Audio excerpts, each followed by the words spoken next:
ക്രിസ്തുവിൽ സ്നേഹം നിറഞ്ഞ സഹോദരങ്ങളെ, ആധുനിക ലോകത്ത് പലപ്പോഴും തെറ്റായി വ്യാഖ്യാനിക്കപ്പെടുന്നതും എന്നാൽ ക്രൈസ്തവരുടെ ജീവിതത്തിൽ വളരെയേറെ മൂല്യമുള്ളതുമായ ഒരു ചിന്ത തന്നെയാണ് കന്യകാത്വം എന്നത്.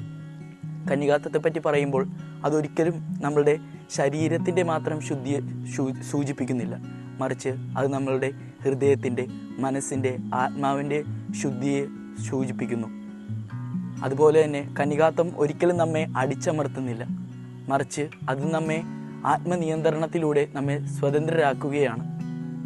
അവസാനമായി കന്യകാമാതാവിൻ്റെ ജീവിതം ഒന്ന് എടുത്തു നോക്കുകയാണെങ്കിൽ, കന്യകാമാതാവ് ഇതാ കർത്താവിൻ്റെ ദാസി എന്ന് പറഞ്ഞുകൊണ്ട് തൻ്റെ കന്യകാത്വം കർത്താവിന് സമർപ്പിക്കുന്നതായി നമ്മൾക്ക് കാണാം.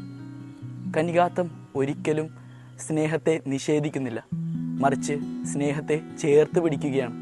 സ്നേഹത്തിലേക്കുള്ള വഴിയിലേക്ക്, അതിൻ്റെ പൂർണ്ണതയിലേക്ക് നമ്മെ കൊണ്ടുവരികയാണ്.